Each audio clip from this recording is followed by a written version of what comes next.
Hello दोस्तों, स्वागत है आपका हमारे यूट्यूब चैनल हिंदी जोन में। मेरा नाम है सत्यम और आज के इस वीडियो में हम लोग आदिकाल के प्रकरण 2 के बारे में पढ़ेंगे। तो सबसे पहले बात करते हैं आदिकाल। आदिकाल में 4 प्रकरण हैं। ये हम लोग पिछले वीडियो में भी देख चुके थे और जिसने आदिकाल का प्रकरण 1 यानी सामान्य परिचय नहीं पढ़ा है, मैंने उसका लिंक आई बटन में दे दिया है। आप अभी जाकर प्रकरण 1 को देख सकते हैं, उसके बाद आप प्रकरण 2 को पढ़ें। तो प्रकरण 2 में हम लोग आज चर्चा करने वाले हैं अपभ्रंश काव्य की। तो आदिकाल प्रकरण 2 का नाम है अपभ्रंश काव्य। जब से प्राकृत बोलचाल की भाषा न रह गई, तभी से अपभ्रंश साहित्य का आविर्भाव समझना चाहिए। पहले जैसे गाथा या गाहा कहने से प्राकृत का बोध होता था, वैसे ही पीछे दोहा या दुहा कहने से अपभ्रंश या लोकप्रिय काव्य भाषा का बोध होने लगा। ये कोटेशन इंपॉर्टेंट है और कई बार यह पेपर में पूछा गया है कि पहले जैसे गाथा या गाहा कहने से प्राकृत का बोध होता था, वैसे ही पीछे दोहा या दुहा कहने से अपभ्रंश या लोकप्रिय काव्य भाषा का बोध होने लगा। प्राकृत से बिगड़कर जो रूप बोलचाल की भाषा ने ग्रहण किया, वह भी आगे चलकर कुछ पुराना पड़ गया और काव्य रचना के लिए रूढ़ हो गया। अपभ्रंश नाम उसी समय से चला। जब तक भाषा बोलचाल में थी, तब तक वह भाषा या देशभाषा ही कहलाती रही। जब वह भी साहित्य की भाषा हो गई, तब उसके लिए अपभ्रंश शब्द का व्यवहार होने लगा। इसको भी नोट कर लें, ये इंपॉर्टेंट कोटेशन है। एक और जरूरी बात कि जितने भी महत्वपूर्ण कथन या कोटेशन हो सकते हैं, उनको हमने रेड कलर से हाईलाइट कर रखा है। तो आप उन्हें क्या करेंगे, अपने नोट्स में ऐड कर लेंगे। अब आगे देखते हैं। भरत मुनि विक्रम तीसरी शती पूर्व ने अपभ्रंश नाम न देकर लोक भाषा को देश भाषा ही कहा है। और बररुच के प्राकृत प्रकाश, ये बररुच का ग्रंथ है, प्राकृत प्रकाश में भी अपभ्रंश का उल्लेख नहीं है। तो ये लाइन इंपॉर्टेंट हो जाती है। भरत मुनि, ये क्वेश्चन पूछता है भरत मुनि ने अपभ्रंश को क्या कहा है, तो यह आ जाता है कि भरत मुनि ने अपभ्रंश ना कहकर लोक भाषा को देश भाषा कहा है। अपभ्रंश नाम पहले बल्लभी के राजा धारसेन द्वितीय के शिलालेख में मिलता है, जिसमें उसने पिता गुहसेन विक्रम संवत 650 के पहले को संस्कृत, प्राकृत और अपभ्रंश तीनों का कवि कहा है। तो यहाँ से क्वेश्चन बनता है, शुक्ल जी किसको मानते हैं कि कहाँ सबसे पहले अपभ्रंश का उल्लेख मिलता है? तो पहले बल्लभी के राजा धारसेन द्वितीय के शिलालेख में। इसको आप नोट कर लेंगे। और आगे भामह विक्रम सातवीं सती ने भी तीनों भाषाओं का उल्लेख किया है। बाण ने हर्षचरित में संस्कृत कवियों के साथ भाषा कवियों का भी उल्लेख किया है। इस प्रकार अपभ्रंश या प्राकृताभास हिंदी में रचना होने का पता हमें विक्रम की 7वीं शताब्दी में मिलने लगता है। तो ये भी महत्वपूर्ण हो जाता है। कब मिलने लगता है? विक्रम की 7वीं शताब्दी में। संवत 990 में देवसेन नामक एक जैन ग्रंथकार हुए। उन्होंने भी श्रावकाचार नाम की एक पुस्तक दोहों में बनाई थी, जिसकी भाषा अपभ्रंश का अधिक प्रचलित रूप लिए हुए है। तो ये नोट कर लेंगे। संवत 990 में देवसेन ने कौन सी किताब लिखी? श्रावकाचार। और इसको अगर ईस्वी में कन्वर्ट करना है तो -57 साल कर देंगे, तो जिससे कि हमें ईस्वी में पता चल जाएगा। तो जो जिड़ सासड़ भासियो सो मई कहियो सारु, जो पालई सही भाव करी सो सरी पावई पार। तो ये श्रावकाचार की पंक्तियां हैं जो कि पेपर में महत्वपूर्ण है, पूछी भी जाती हैं।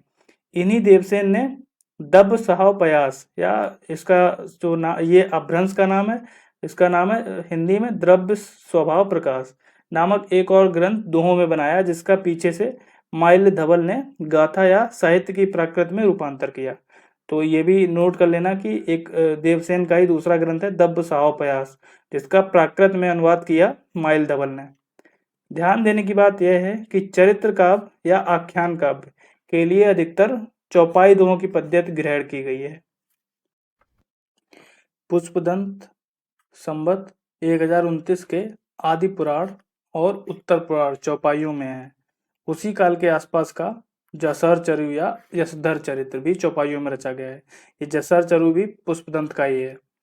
चौपाई दोहों की यह परंपरा हम आगे चलकर सूफियों की प्रेम कहानियों में, तुलसी के रामचरितमानस में तथा छत्र प्रकाश, ब्रजविलास, सबल सिंह चौहान के महाभारत इत्यादि अनेक आख्यान काव्यों में पाते हैं। तो यहाँ पर बताया गया है कि चौपाई दोहा की पद्धति है, आगे वही अधिकतर जगहों पर ग्रहण की गई है। बौद्ध धर्म विकृत होकर वज्रयान संप्रदाय के रूप में देश के पूर्वी भागों में बहुत दिनों से चला आ रहा था। इन बौद्ध तांत्रिकों के बीच वामाचार अपनी चरम सीमा को पहुंचा। ये बिहार से लेकर आसाम तक फैले थे और सिद्ध कहलाते थे। 84 सिद्ध इन्हीं में हुए हैं, इसको नोट कर लेना, ये इंपॉर्टेंट है। राजशेखर ने कर्पूर मंजरी में भैरवानंद भैरवानंद के नाम से एक ऐसे ही सिद्ध योगी का समावेश किया है। इस प्रकार जनता पर इन सिद्ध योगियों का प्रभाव विक्रम की 10वीं सदी से ही पाया जाता है, जो मुसलमानों के आने पर पठानों के समय तक कुछ न कुछ बना रहा। बिहार के नालंदा और विक्रमशिला नामक प्रसिद्ध विद्यापीठ इनके अड्डे थे। बख्तियार खिलजी ने इन दोनों स्थानों को जब उजाड़ा तब ये तितर बितर हो गए। बहुत से योगी भोट देश आदि को चले गए। भोट देश यानी तिब्बत। 84 सिद्धों के नाम हैं यहाँ पे। 84 सिद्धों का नाम पूरा किताब में दिया गया है, जिनमें से सबका नाम इम्पोर्टेंट नहीं है, कुछ लोगों का इम्पोर्टेंट है, जैसे लोईपा, डोम्बिपा, बिरूपा, सरापा और गोरक्षपा, कर्णपा, नागार्जुन। और ये आप 84 सिद्धों के नाम है, इनको जरा एक बार देख लेंगे। पा आदरार्थक पाद शब्द है। इस सूची के नाम पूर्वापर कालक्रम से नहीं है, इनमें से कई एक समसामयिक थे। वज्रयान शाखा में जो योगी सिद्ध के नाम से प्रसिद्ध हुए, वे अपने मत का संस्कार जनता पर भी डालना चाहते थे। इससे वे संस्कृत रचनाओं के अतिरिक्त अपनी वाणी अपभ्रंश मिश्रित देशभाषा या काव्य भाषा में भी बराबर सुनाते रहे। उनकी रचनाओं का एक संग्रह महोपाध्याय हरप्रसाद शास्त्री ने बंगला अक्षरों में बौद्ध गानो दोहा के नाम से निकाला था। यानी जो सिद्ध थे वो अपने विचारों का, अपने सिद्धांतों का जो संस्कार था वो जनता पर भी डालना चाहते थे।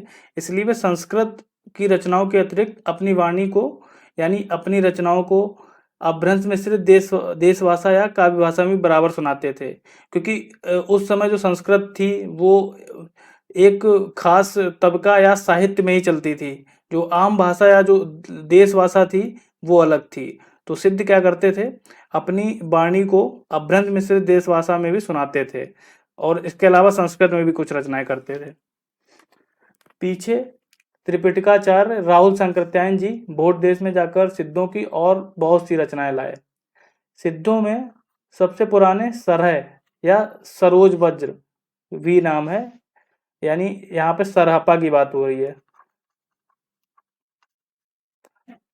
जिनका काल डॉक्टर विनयतोष भट्टाचार्य ने विक्रम संवत 690 निश्चित किया है। उनकी रचना के कुछ नमूने दिए जाते हैं। अंतःसाधना पर जोर और पंडितों को फटकार।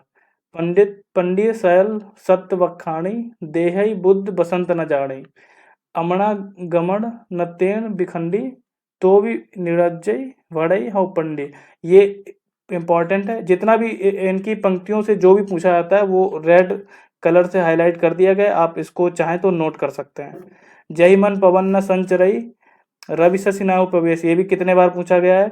और घोर अघारे चंद्रमणि, जिम उज्जो करई, परम महासुख एक करे, दुरी अशेष हरे, इसको भी आप नोट कर लेंगे। ये 3 पंक्तियां हैं जो सरापा के नाम से काफी पूछी जाती हैं। दक्षिण मार्ग छोड़कर वाम मार्ग ग्रहण करने का उपदेश। नाद न बिंदु न रवि शशि मंडल, ये भी इंपॉर्टेंट है, ये भी पूछा जाता है सरापा का। और लुइपा संवत 830 के आसपास के गीतों के कुछ उद्धरण। कावा तरुवर पंच विडाल, चंचल चिए पैठो काल, ये भी इंपॉर्टेंट है, लुइपा का कई बार पूछा गया है। और भाव न होई अभाव न जाए, ये भी पूछा जाता है। तो लुइपा के ये दोनों पंक्तियां नोट कर लेंगे। विरूपा संवत 900 के लगभग, ये टाइपिंग मिस्टेक हो गई, 900 के लगभग की बावड़ी प्रेरित अंतर्मुख साधना की पद्धति देखिए। ये आपके एग्जाम के दृष्टि से इम्पोर्टेंट नहीं है, तो हम लोग उस पर ज़्यादा फोकस करेंगे जो एग्जाम की दृष्टि से ज़्यादा इम्पोर्टेंट है। कर्णपा यानी इनका समय संवत 900 के उपरांत की वाणी के कुछ खंड नीचे उद्धृत किए जाते हैं। इसमें कर्णपा का ये ज़्यादा पूछा जाता है। जिम लोड बिलज्जई पांडियही, तिम घरड़ी ले चित्त। और इसके अलावा एक इनकी ये है कि सिद्ध कणपा डोमनी का आह्वान गीत इस प्रकार गाते हैं, नगर बाहिरे डोम्बी तोहरी कुड़िया छाई छोई जाई सो बाहे नाड़िया। ये भी पूछा गया है। तो इनको आप क्या करेंगे, इनको चाहे तो नोट कर सकते हैं या फिर आप अगर आपके पास बुक है तो उसमें अंडरलाइन कर सकते हैं। और एक ये पूछा जाता है, गंगा जमुना माझे रे बहई नाई ताही बुड़ली मातंगी पोइया लीले पार करे। तो ये कणप्पा के नाम से भी 2-3 लाइनें महत्वपूर्ण हैं जो पूछी जाती हैं। आप एक बार इसको जरूर ध्यान रखें। और अभी जो 13 नवंबर 2020 को हिंदी का एग्जाम हुआ था, उसमें फर्स्ट शिफ्ट में ही कणप्पा पे एक क्वेश्चन आया था। तो इन तीनों पंक्तियों को नोट कर लेंगे, ये इंपॉर्टेंट हो जाती हैं। कापालिक जोगियों से बचे रहने का उपदेश घर में सास ननद आदि देती ही रहती थी, पर वे आकर्षित होती थीं जैसे कृष्ण की ओर गोपियां होती थीं। ये इंपॉर्टेंट हो जाता है, इसको भी नोट कर लीजिए। और बाकी इतना इम्पोर्टेंट नहीं है, आप चाहते तो एक बार अपनी बुक से रीड कर सकते हैं। इसी ढंग का कुक्कुरपा संवत 900 के उपरांत का एक गीत लीजिए। ये भी कुछ खास इंपॉर्टेंट नहीं है, बस इनका सबका समय देखते जाइए कि अगर क्रम से लगाने को आ जाए तो आप फिर उसमें थोड़ा कंफ्यूज ना हो। रहस्य मार्गियों की सामान्य प्रवृत्ति के अनुसार सिद्ध लोग अपनी वाणी को ऐसी पहेली के रूप में भी रखते थे जिसे कोई बिरला ही बूझ सकता है। सिद्ध तांतिपा की अटपटी वाणी सुनिए। ये भी कुछ खास पढ़ने की जरूरत नहीं है। बौद्ध धर्म ने जब तांत्रिक रूप धारण किया तब उसमें 5 ध्यानी बुद्धों और उनकी शक्तियों के अतिरिक्त अनेक बोधिसत्वों की भावना की गई जो सृष्टि का परिचालन करते हैं।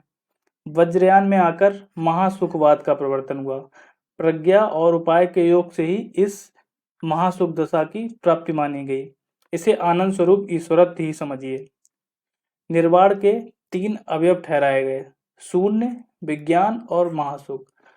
उपनिषद में तो ब्रह्मानंद के सुख के परिमाण का अंदाज करने के लिए उसे सहवास सुख से 100 गुना कहा गया है, पर वज्रयान में निर्वाण के सुख का स्वरूप ही सहवास सुख के समान बताया गया। शक्तियों सहित देवताओं के युगनद रूप की भावना चली और उनकी नग्न मूर्तियों सहवास की अनेक अश्लील मुद्राओं में बनने लगी, जो कहीं कहीं अब भी मिलती हैं। रहस्य या गुह्य की प्रवृत्ति बढ़ती गई और गुह्य समाज या स्त्री समाज स्थान स्थान पर होने लगे।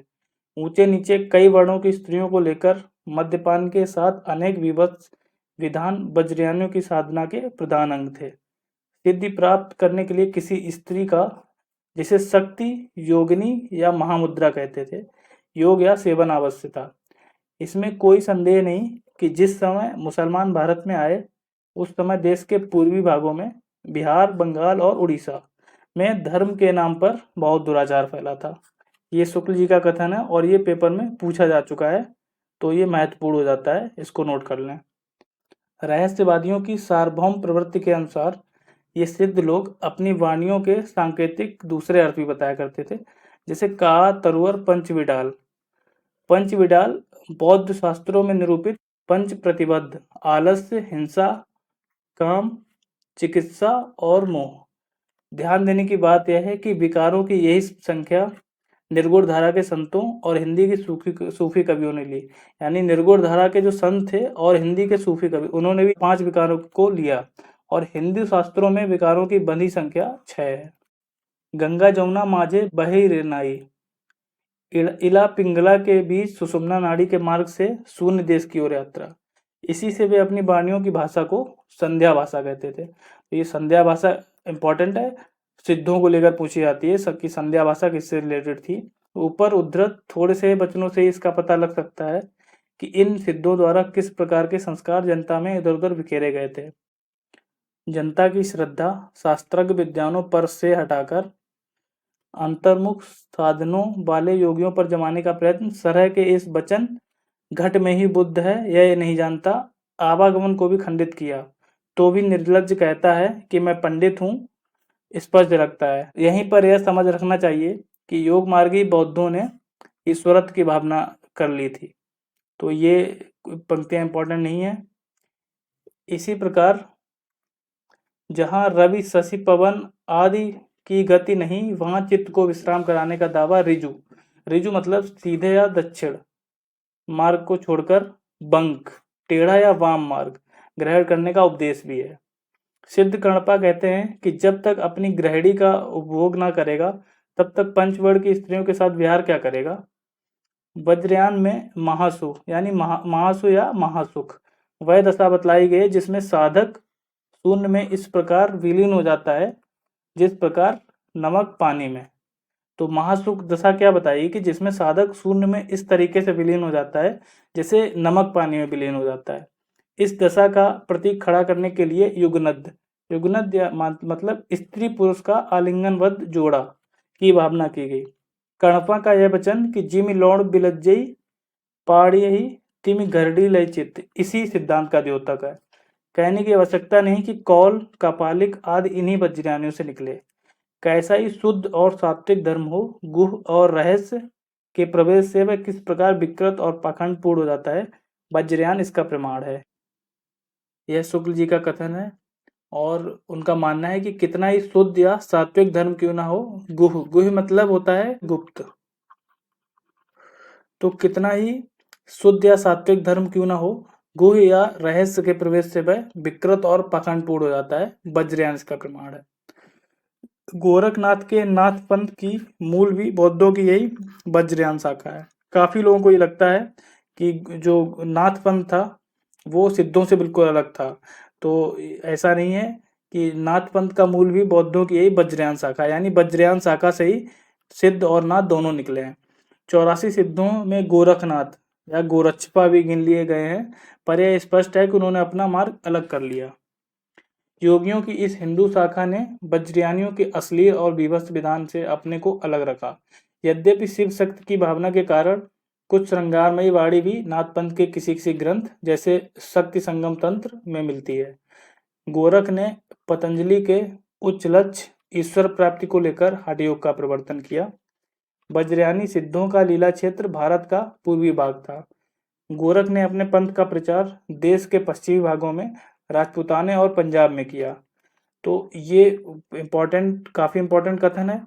इसमें से 2-3 क्वेश्चन अगर चाहे तो एग्जामिनर बना सकता है एक एक लाइन से, तो ये इसको नोट करना बहुत ज़रूरी है। पंजाब में नमक के पहाड़ों के बीच बालनाथ योगी का स्थान बहुत दिनों तक प्रसिद्ध रहा। झांसी की पद्मावत में भी बालनाथ का टीला आया है। नाथ संप्रदाय कहाँ ज़्यादा फला फूला, देश के पश्चिमी भागों या राजपूताने पंजाब में, और सिद्ध जो थे उनका प्रभाव कहाँ पे था, पूर्वी भागों में यानी बंगाल, बिहार, उड़ीसा।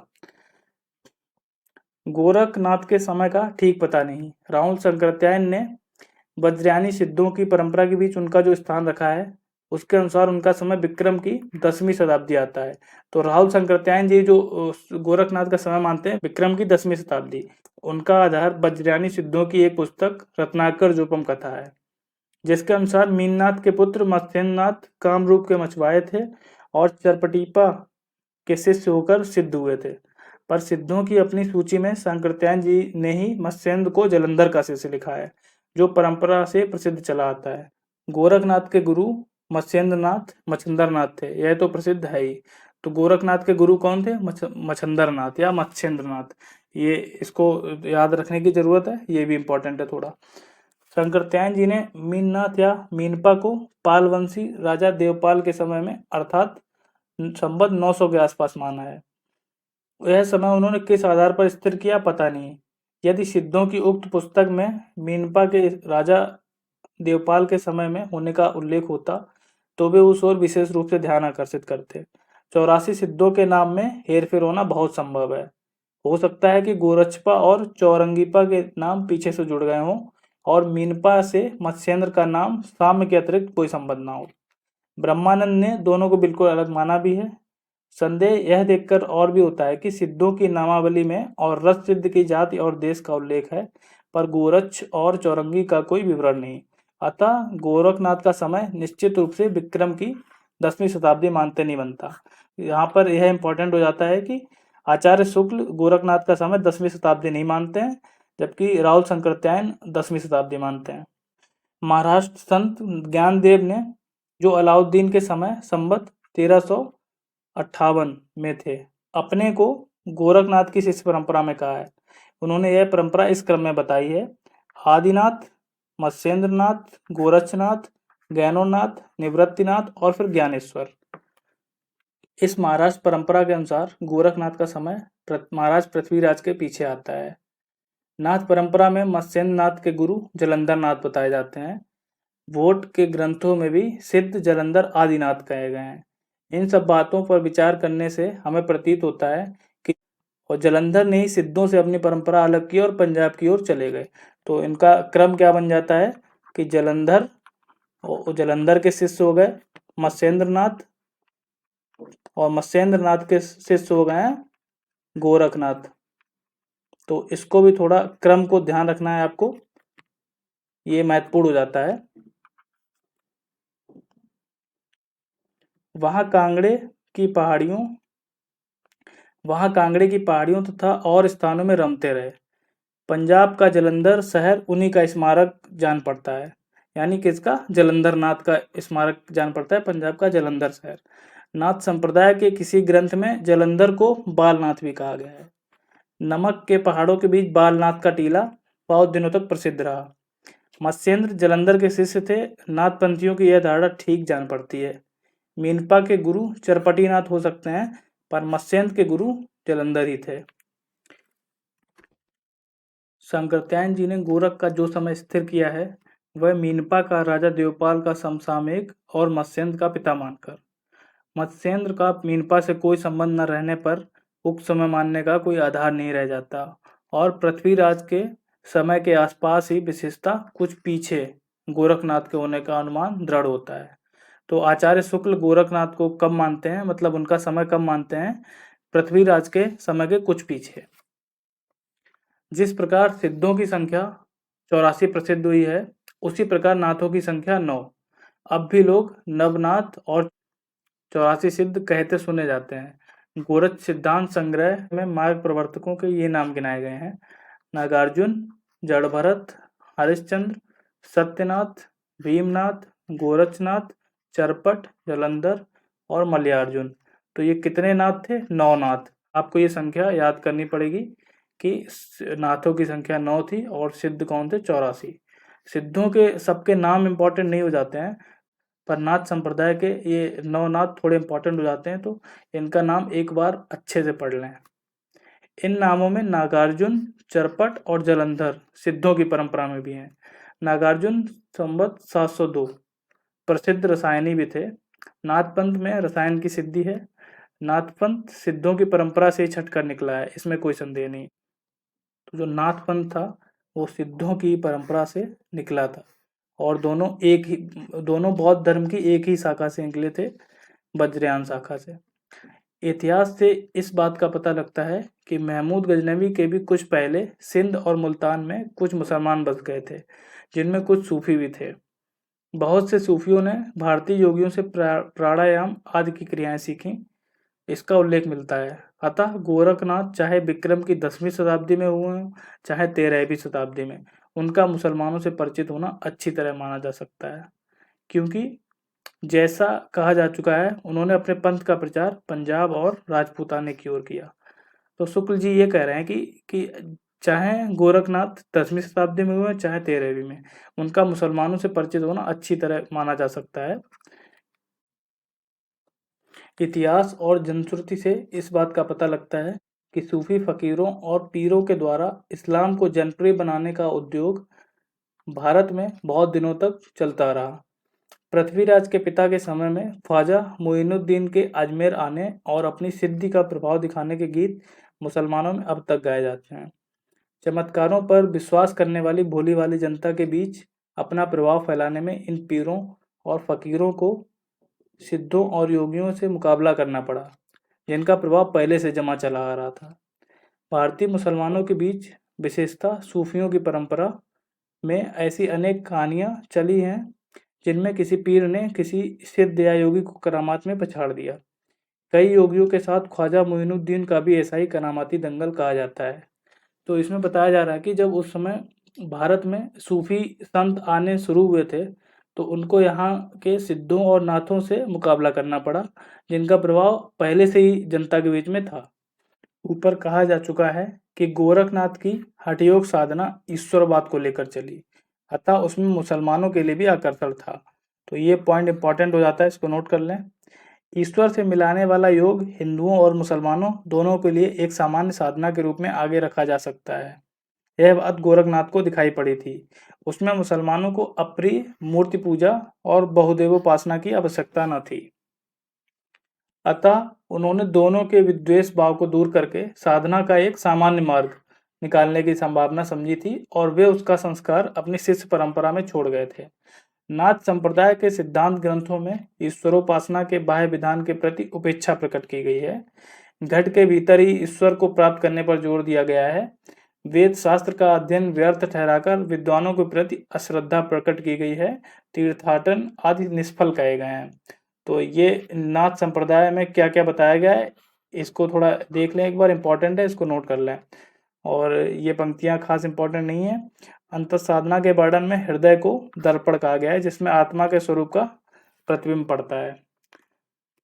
परमात्मा की अनिर्वचनीयता इस ढंग से बताई गई है, शिवम न जानामि कथम वदामि, शिव च जानामि कथम वदामि। ये पंक्तियां इतनी इंपॉर्टेंट नहीं है।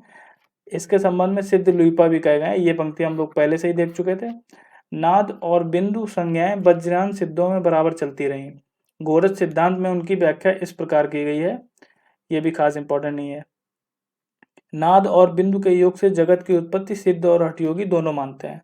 ये एक महत्वपूर्ण हो जाता है कि नाद और बिंदु इन दोनों के योग से जगत की उत्पत्ति सिद्ध और हठयोगी, यानी कि सिद्ध और नाद दोनों ही इसको मानते हैं।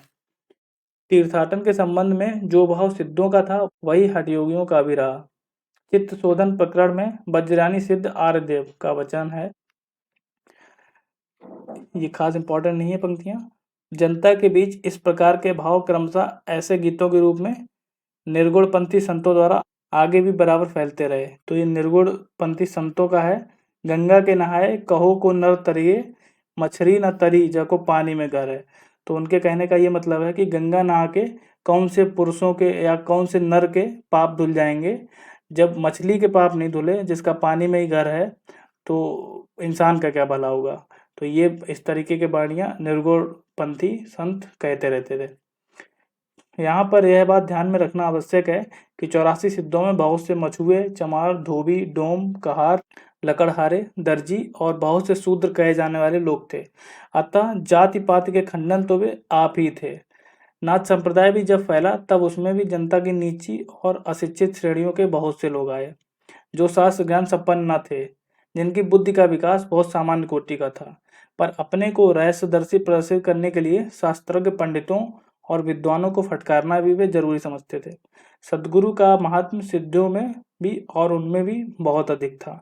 तो यहाँ पे ये इंपॉर्टेंट हो जाता है कि जाति पात के खंडन दोनों ही थे। 84 सिद्ध भी थे और नाथ संप्रदाय में भी काफी था कि वो इतना जाति पात का नहीं मानते थे। नाथ पंथ के जोगी कान की लौ में बड़े बड़े छेद करके स्फटिक के भारी भारी कुंडल पहनते थे, इससे कनफटे कहलाते थे। तो नाथ पंथ के जितने जोगी थे इनको कनफटे जोगी कहा जाता था। क्यों कहा जाता था? क्योंकि कान की लौ में बड़े बड़े छेद करके स्फटिक के भारी भारी कुंडल पहनते थे। जैसा पहले कहा जा चुका है, इस पंथ का प्रचार राजपूताने तथा पंजाब की ओर ही अधिक रहा। अतः जब मत के प्रचार के लिए इस पंथ में भाषा के भी ग्रंथ लिखे गए, तब उधर की प्रचलित भाषा का व्यवहार किया गया। उन्हें मुसलमानों को भी अपनी बानी सुनानी रहती थी, जिनकी बोली अधिकतर दिल्ली के आसपास की खड़ी बोली थी। इससे उसका मेल भी इनकी वाणियों में अधिकतर रहता था। इस प्रकार नाथ पंथ के इन जोगियों ने परंपरागत साहित्य की भाषा या काव्य भाषा से, जिसका ढांचा नागर अपभ्रंश या ब्रज का था, उससे अलग एक सदुक्कड़ी भाषा का सहारा लिया, जिसका ढांचा कुछ खड़ी बोली लिए राजस्थानी था। तो इसमें कहा जा रहा है कि जब नाथ पंथी थे वो उनका सबसे ज़्यादा प्रभाव राजपूताने और पंजाब की ओर था। तो उनकी भाषा में भी जाहिर था कि पंजाबी और राजस्थानी का मिश्रण होगा, और इसके अलावा वो मुसलमानों पर भी अपनी वाणी का प्रभाव डालना चाहते थे। तो इसके लिए उनके साहित्य में खड़ी बोली का भी प्रभाव देखने को मिलता था। तो इस प्रकार उनकी जो भाषा बनी थी वो सदुक्कड़ी भाषा थी, जिसका ढांचा क्या था? कुछ खड़ी बोली लिए राजस्थानी था। देश भाषा की उन पुस्तकों में पूजा, तीर्थाटन आदि के साथ साथ हज, नमाज आदि का भी उल्लेख पाया जाता है। इस प्रकार की एक पुस्तक का नाम है काफिर बोध। ये किताब का नाम नोट कर लीजिए। नाथपंथ के उपदेशों का प्रभाव हिंदुओं के अतिरिक्त मुसलमानों पर भी प्रारंभ काल में ही पड़ा। बहुत से मुसलमान निम्न श्रेणी के ही सही नाथपंथ में आए।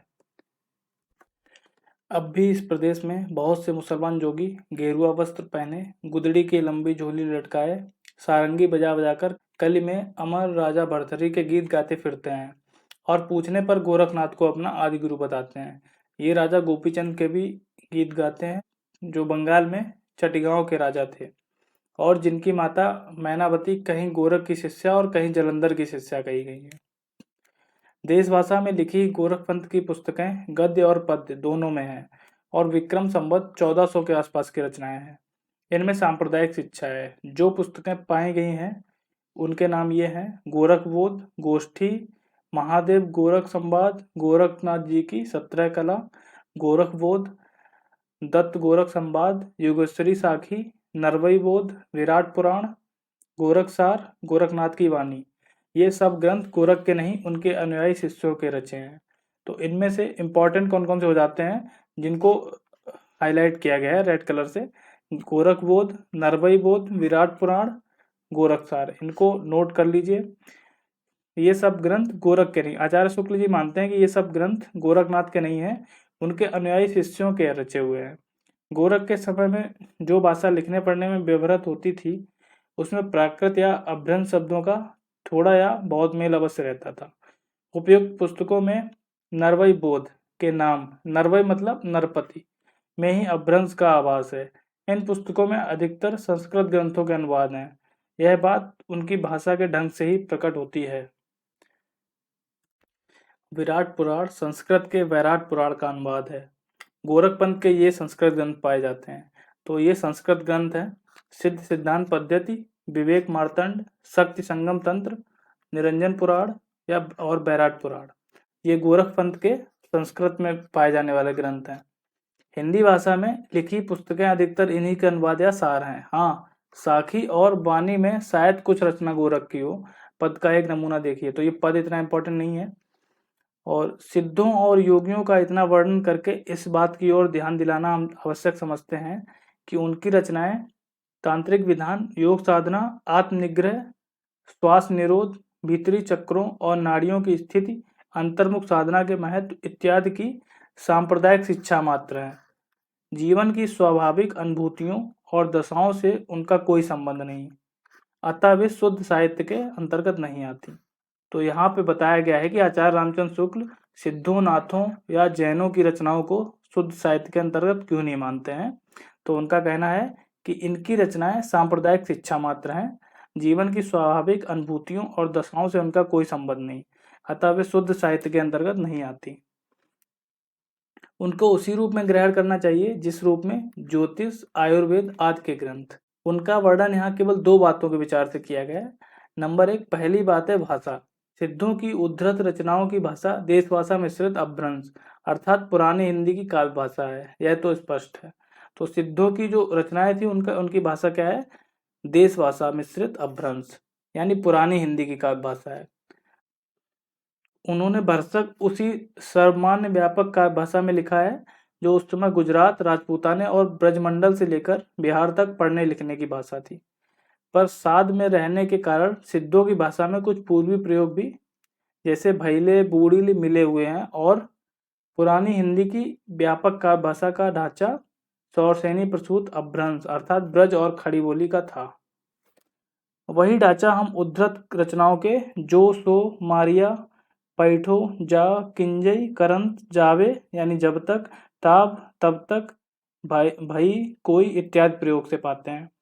ये प्रयोग मागधी प्रसूत पुरानी बंगला के नहीं, सौरसेनी प्रसूत पुरानी पश्चिमी हिंदी के हैं। सिद्ध गणपा की रचनाओं को यदि हम ध्यानपूर्वक देखें तो एक बात साफ झलकती है, वह है कि उनकी उपदेश की भाषा तो पुरानी टकसाली हिंदी है, पर गीतों की भाषा पुरानी बिहारी या पूर्वी बोली मिली है। यही भेद हम आगे चलकर कबीर की साखी और रमैनी की भाषा में पाते हैं। साखी की भाषा तो खड़ी बोली राजस्थानी मिश्रित सामान्य सदुक्कड़ी भाषा है, पर रमैनी के पदों की भाषा में काव्य की ब्रजभाषा और कहीं कहीं पूर्वी बोली भी है। तो ये इंपॉर्टेंट हो जाता है। कि साखी की भाषा तो खड़ी बोली राजस्थानी मिश्रित सामान्य सदुक्कड़ी भाषा है, लेकिन जो रामायणी के पदों की भाषा है उसमें काव्य की ब्रजभाषा और कहीं कहीं पूर्वी बोली भी है। सिद्धों में सरय यानी सरापा सबसे पुराने अर्थात विक्रम संवत 690 के हैं। तो अगर इसको ईस्वी में देखना है तो -57 कर लेंगे। और अतः हिंदी काव्य भाषा के पुराने रूप का पता हमें विक्रम की 7वीं शताब्दी के अंतिम चरण से लगता है। तो हिंदी काव्य भाषा के पुराने रूप का पता कब लगता है? विक्रम की 7वीं शताब्दी के अंतिम चरण से। तो ये नोट कर लेना है। दूसरी बात है, यानी शुक्ल जी अभी जो बता रहे थे कि 2 कारणों से सिद्धों और नाथों का जिक्र किया गया, उसमें दूसरी बात है कि सांप्रदायिक प्रवृत्ति और उसके संस्कार की परंपरा, यानी कि सांप्रदायिक प्रवृत्ति और उसके संस्कार की परंपरा, इसकी वजह से इनको यहाँ पे रखा गया था। वज्रयानी सिद्धों ने निम्न श्रेणी की प्रायः अशिक्षित जनता के बीच किस प्रकार के भावों के लिए जगह निकाली, यह दिखाया जा चुका है। उन्होंने बाह्य पूजा, जाति पाति, तीर्थाटन इत्यादि के प्रति उपेक्षा बुद्धि का प्रचार किया। रहस्यदर्शी बनकर शास्त्रज्ञ विद्वानों का तिरस्कार करने और मनमाने रूपकों के द्वारा अटपटी वाणी में पहेलियां बुझाने का रास्ता दिखाया। घट के भीतर चक्र, नाड़ियों, शून्य, देश आदि मानकर साधना करने की बात फैलाई और नाद, बिंदु, सुरति, निरति ऐसे शब्दों की उद्धरणी करना सिखाया। यही परंपरा अपने ढंग पर नाथपंथियों ने भी जारी रखी। आगे चलकर भक्ति काल में निर्गुण संत संप्रदाय किस प्रकार वेदांत के ज्ञानवाद, सूफियों के प्रेमवाद तथा वैष्णवों के अहिंसावाद और प्रपत्तिवाद को मिलाकर सिद्धों और योगियों द्वारा बनाए हुए इस रास्ते पर चल पड़ा, यह आगे दिखाया जाएगा। तो ये इम्पोर्टेंट है कि जो भक्ति काल में निर्गुण संत संप्रदाय था वो किस किस से मिलकर बना था? वेदांत के ज्ञानवाद, सूफियों के प्रेमवाद और वैष्णवों के अहिंसावाद और प्रपत्तिवाद से मिलकर बना था। कबीर आदि संतों को नाथपंथियों से जिस प्रकार साखी और वाणी शब्द मिले, उसी प्रकार साखी और वाणी के लिए बहुत कुछ सामग्री और सदुक्कड़ी भाषा भी। तो जो कबीर की भाषा सदुक्कड़ी भाषा थी, वो कबीर की खुद की भाषा नहीं थी, बल्कि उन्हें नाथपंथियों द्वारा प्राप्त हुई थी। यही 2 बातें दिखाने के लिए इस इतिहास में सिद्धों और योगियों का विवरण दिया गया है। उनकी रचनाओं का जीवन की स्वाभाविक सरणियों, अनुभूतियों और दशाओं से कोई संबंध नहीं। वे सांप्रदायिक शिक्षा मात्र हैं, अतः शुद्ध साहित्य की कोट में नहीं आ सकती। ये वही वाला कथन है, चाहे तो इसको भी नोट कर लें। उन रचनाओं की परंपरा को हम काव्य या साहित्य की कोई धारा नहीं कह सकते। अतः धर्म संबंधी रचनाओं की चर्चा छोड़ अब हम सामान्य साहित्य की जो कुछ सामग्री मिलती है उसका उल्लेख उनके संग्रहकर्ताओं और रचयिताओं के क्रम से करते हैं। हेमचंद्र। गुजरात के सोलंकी राजा सिद्धराज जयसिंह संवत 1150 से 1199 और उनके भतीजे कुमारपाल 1199 से 1230, ये 1230 है कि यहाँ इनका बड़ा मान था। ये अपने समय के सबसे प्रसिद्ध जैन आचार्य थे। इन्होंने एक बड़ा भारी व्याकरण ग्रंथ सिद्ध हेमचंद्र शब्दानुशासन सिद्धराज के समय बनाया, जिसमें संस्कृत, प्राकृत और अपभ्रंश तीनों का समावेश किया। अपभ्रंश के उदाहरणों में उन्होंने पूरे दोहे या पद उद्धृत किए हैं, जिनमें से अधिकांश इनके समय के पहले के हैं। कुछ दोहे देखिए। भला हुआ जो मारिया बहिणी मारा कंतु, लज्जेजम तू बैस्यहूँ जय भग्गा घरु एंतु। इसका अर्थ है कि भला हुआ जो मारा गया, हे बहन हमारा कांत, कांत यानी पति, यदि वह घर भागा हुआ आता तो मैं अपनी समवयस्काओं में लज्जित होती। तो ये इम्पोर्टेंट है, हेमचंद्र के नाम से कई बार पूछी गई है ये पंक्ति, और ये कुछ खास इम्पोर्टेंट नहीं है, पर अगर आप पढ़ना चाहें तो पंक्ति के साथ साथ इसका अर्थ भी दिया हुआ है, इसको पढ़ सकते हैं।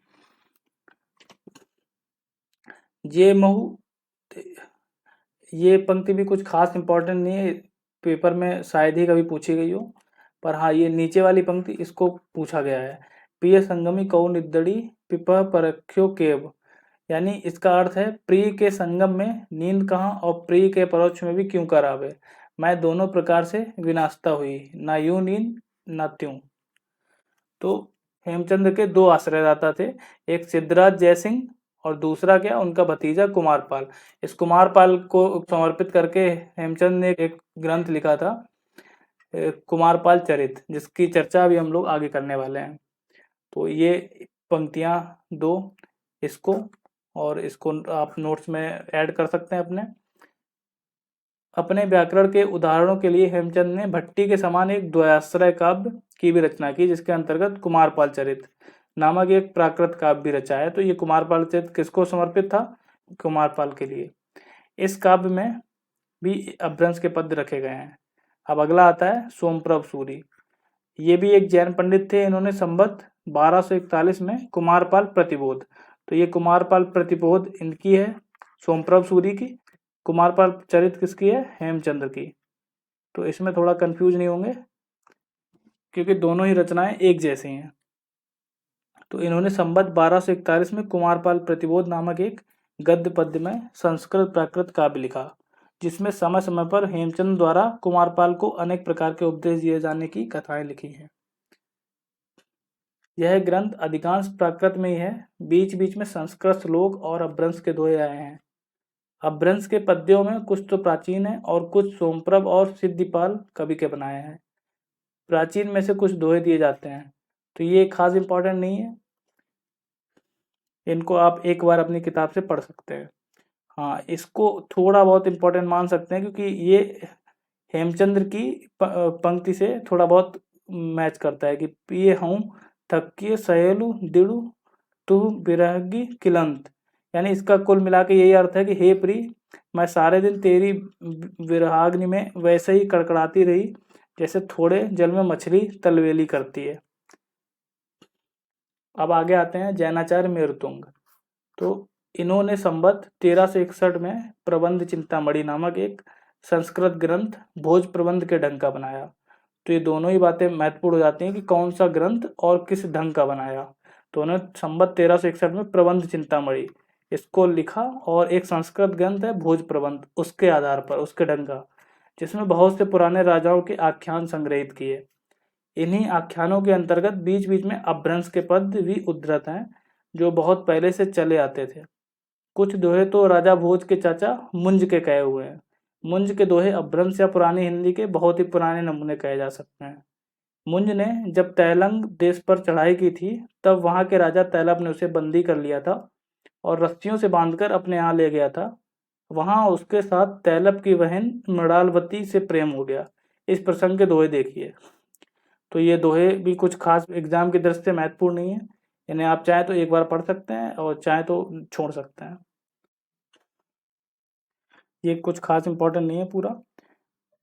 फुटकर रचनाओं के अतिरिक्त वीर गाथाओं की परंपरा के प्रमाण भी अपभ्रंश मिली भाषा में मिलते हैं। अब देखते हैं अगला कवि विद्याधर।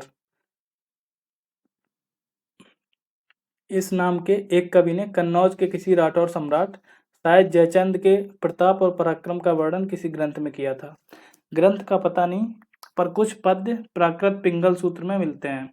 तो प्राकृत पिंगल सूत्र में इनके विद्याधर के कुछ पद्य मिलते हैं, क्योंकि इनके ग्रंथ का कुछ खास पता नहीं है। प्राकृत पिंगल सूत्र किसने लिखा है? तो इसका नाम याद रखना है, लक्ष्मीधर का है, और इसी में विद्याधर के कुछ पद मिलते हैं, बाकी अलग से इनका कोई ग्रंथ नहीं मिलता है। यदि विद्याधर को समसामयिक कवि माना जाए तो उसका समय विक्रम की 13वीं शताब्दी समझा जा सकता है। और अब आता है अगला सारंगधर। इनका आयुर्वेद का ग्रंथ तो प्रसिद्ध है ही, ये अच्छे कवि और सूत्रकार भी थे। इन्होंने सारंगधर पद्धति के नाम से एक सुभाषित संग्रह भी बनाया है और अपना परिचय भी दिया है। रणथंभौर के प्रसिद्ध वीर महाराज हमीर देव के प्रधान सभासदों में राघव देव थे। उनके भोपाल, दामोदर और देवदास ये 3 पुत्र हुए। दामोदर के 3 पुत्र हुए, सारंगधर, लक्ष्मीधर और कृष्ण।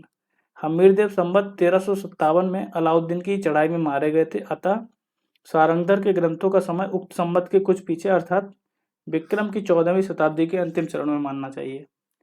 सारंगधर पद्धति में बहुत से सावर मंत्र और भाषा चित्रकाव्य दिए हैं, जिनमें बीच बीच में देशभाषा के वाक्य आए हैं। उदाहरण के लिए श्री मल्लदेव राजा की प्रशंसा में कहा हुआ है श्लोक देखिए। श्लोक कुछ खास इंपॉर्टेंट नहीं है। परंपरा से प्रसिद्ध है कि सारंगधर ने हम्मीर रासो नामक एक वीरगाथा काव्य की भाषा में रचना की थी। तो ये इंपॉर्टेंट हो जाता है कि परंपरा से प्रसिद्ध है, और सब जानते भी हैं कि सारंगधर के नाम से प्रचलित है कि उन्होंने हम्मीर रासो नाम से एक वीरगाथा काव्य की रचना की। यह काव्य आजकल नहीं मिलता, उसके अनुकरण पर बहुत पीछे का लिखा हुआ एक ग्रंथ हम्मीर रासो नाम का मिलता है। प्राकृत पिंगल सूत्र उड़ते पड़ते मुझे हम्मीर की चढ़ाई वीरता आदि के कई पद छंदों के उदाहरणों में मिले। मुझे पूरा निश्चय है कि ये पद असली हम्मीर रासो के ही हैं। अतः ऐसे कुछ पद नीचे दिए जाते हैं, ये थोड़े इंपॉर्टेंट हो जाते हैं, इसको एक बार आप देख सकते हैं कि ढोला मारिय ढिल्ली मह मुच्छू मेच्छ शरीर सुर जज्जला मंतिवर चलिए वीर हम्मीर पावर मेड़ी कंपई दिगमग रहे अंधार धूलि सुर रहे आछाई। तो इसका अर्थ भी यहाँ पे दिया हुआ है कि दिल्ली में ढोल बजाया गया, मलेच्छों के शरीर मूर्छित हुए, आगे मंतिवर जज्जल को करके वीर हम्मीर चले। चरणों के भार से पृथ्वी कांपती है, दिशाओं के मार्ग और आकाश में अंधेरा हो गया है। धूल सूर्य के रथ को आच्छादित करती है, ओल में खुरासानी ले आए, विपक्षियों को दलमल कर दबाया, दिल्ली में ढोल बजाया। तो ये पूरा वीरगाथात्मक था। आगे ये सब ज़्यादा इम्पोर्टेंट नहीं है, तो हम इसे छोड़ सकते हैं, आप अपनी किताब से इसको पढ़ सकते हैं। और इसका भी अर्थ दिया हुआ है, इन्हें आप चाहें तो यहाँ से पढ़ सकते हैं, एग्जाम की दृष्टि से ज़्यादा इम्पोर्टेंट नहीं है। अपभ्रंश की रचनाओं की परंपरा यहीं समाप्त होती है। यद्यपि 50-60 वर्ष पीछे विद्यापति संवत 1460 में वर्तमान ने बीच बीच में देशभाषा के भी कुछ पद्य रखकर अपभ्रंश में 2 छोटी छोटी पुस्तकें लिखी, पर उस समय तक अपभ्रंश का स्थान देशभाषा ले चुकी थी। प्रसिद्ध भाषा तत्वविद सर जॉर्ज ग्रियर्सन जब विद्यापति के पदों का संग्रह कर रहे थे, उस समय उन्हें पता लगा था कि कीर्तिलता और कीर्ति पताका नाम की प्रशस्ति संबंधी 2 पुस्तकें भी उनकी लिखी हैं, पर उस समय इनमें से किसी का पता न चला। तो यहाँ से अपभ्रंश की रचनाओं की परंपरा समाप्त हो जाती है और विद्यापति की रचनाएं, ये 2 रचनाएं इंपॉर्टेंट है, कीर्तिलता और कीर्ति पताका। दोनों का नाम आप नोट कर लें। थोड़े दिन हुए महामहोपाध्याय पंडित हरप्रसाद शास्त्री नेपाल गए थे। वहां राजकीय पुस्तकालय में कीर्तिलता की एक प्रति मिली, जिसकी नकल उन्होंने ली। इस पुस्तक में तिरहुत के राजा कीर्ति सिंह, तो कीर्तिलता में किसकी चर्चा? कीर्ति सिंह की वीरता, उदारता, गुण ग्राहकता आदि का वर्णन बीच बीच में कुछ देशभाषा के भी पद्य रखते हुए अपभ्रंश भाषा के दोहा, चौपाई, छप्पर, छंद, गाथा आदि छंदों में किया गया है। इस अपभ्रंश की विशेषता यह है कि यह पूर्वी अपभ्रंश है। इसमें क्रियाओं आदि के बहुत से रूप पूर्वी हैं। नमूने के लिए एक उदाहरण देखिए, तो उदाहरण इतना इम्पोर्टेंट नहीं है। दूसरी विशेषता विद्यापति के अपभ्रंश की यह है कि वह प्रायः देशभाषा कुछ अधिक लिए हुए है और उसमें तत्सम संस्कृत शब्दों का वैसा बहिष्कार नहीं है। तो यह विद्यापति की जो अपभ्रंश था उसकी ये विशेषता है कि वो देशभाषा कुछ ज़्यादा लिए, मतलब उसमें देशभाषा कुछ ज़्यादा मिश्रित है और उसमें तत्सम संस्कृत शब्दों का वैसा बहिष्कार नहीं है। तो ये इम्पोर्टेंट हो जाता है। तात्पर्य है कि वह प्राकृत की रूढ़ियों से उतनी बंधी नहीं है, उसमें जैसे इस प्रकार के टकसाली अपभ्रंश है। ये भी इतना खास इम्पोर्टेंट नहीं है। वैसे ही इस प्रकार की देशभाषा या बोली भी है, तो इसमें भी ये पंक्ति थोड़ी इम्पोर्टेंट है, जिसको कई बार देखा गया कि पूछता है, हिंदू बोले दूर ही निकार छोटो तुर्का भबकी मार। तो ये पंक्ति कभी कभी विद्यापति के नाम से पूछ लेता है। अपभ्रंश की कविताओं के जो नए पुराने नमूने अब तक दिए जा चुके हैं, उनसे इस बात का ठीक अनुमान हो सकता है कि काव्य भाषा प्राकृत की रूढ़ियों से कितनी बंधी हुई चलती रही। बोलचाल तक के तत्सम संस्कृत शब्दों का पूरा बहिष्कार उसमें पाया जाता है। उपकार, नगर, विद्या, वचन ऐसे प्रचलित शब्द भी उवर, नार, पिजा, वाण बनाकर ही रखे जाते थे। तासु, जासु ऐसे रूप बोलचाल से उठ जाने पर भी पोथियों में बराबर मिलते रहे। विशेषण विशेष के बीच विभक्तियों का समानाधिकरण अपभ्रंश काल में कृदंत विशेषणों से बहुत कुछ उठ चुका था, पर प्राकृत की परंपरा के अनुसार अपभ्रंश की कविताओं में कृदंत विशेषणों में मिलता है, जैसे जुब्बण गेयु न झुरी, गए को यौवन को न झुर, गए यौवन को न पछता। जब ऐसे उदाहरण के साथ हम ऐसे उदाहरण भी पाते हैं जिनमें विभक्तियों का ऐसा समानाधिकरण नहीं है, तब यह निश्चय हो जाता है कि उसका सन्निवेश पुरानी परंपरा का पालन मात्र है। इस परंपरा पालन का निश्चय शब्दों की परीक्षा से अच्छी तरह हो जाता है। जब हम अपभ्रंश के शब्दों में मिठ और मीठी दोनों रूपों का प्रयोग पाते हैं, तब उस काल में मीठी शब्द के प्रचलित होने में क्या संदेह हो सकता है। ध्यान देने पर यह बात भी लक्षित होगी, ज्यों-ज्यों काव्य भाषा देश भाषा की ओर अधिक प्रवृत्त होती गई, त्यों-त्यों तत्सम संस्कृत शब्द रखने में भी संकोच घटता गया। सांगधर के पद्यों और कीर्तिलता में इसका प्रमाण मिलता है। तो यहाँ पे प्रकरण 2 खत्म हो जाता है और ये वीडियो थोड़ा लंबा हो गया था क्योंकि ये प्रकरण 2 बड़ा भी है। तो अगले वीडियो में हम लोग मिलेंगे प्रकरण 3 के साथ। तो तब तक के लिए आप इस पीडीएफ से नोट्स बना सकते हैं या फिर इसमें जो भी रेड कलर से हाईलाइट है उसको आप अपने नोट्स में ऐड कर सकते हैं। और इसके अलावा आप वीडियो को लाइक कर सकते हैं, अपने दोस्तों के साथ शेयर कर सकते हैं और साथ ही साथ चैनल को सब्सक्राइब ज़रूर करें और हमारे टेलीग्राम चैनल से भी जुड़ें। वहाँ पे इस वीडियो की या कई सारी पुरानी वीडियो की पीडीएफ आपको मिल जाएगी। तो मिलते हैं अगले वीडियो में, तब तक के लिए धन्यवाद।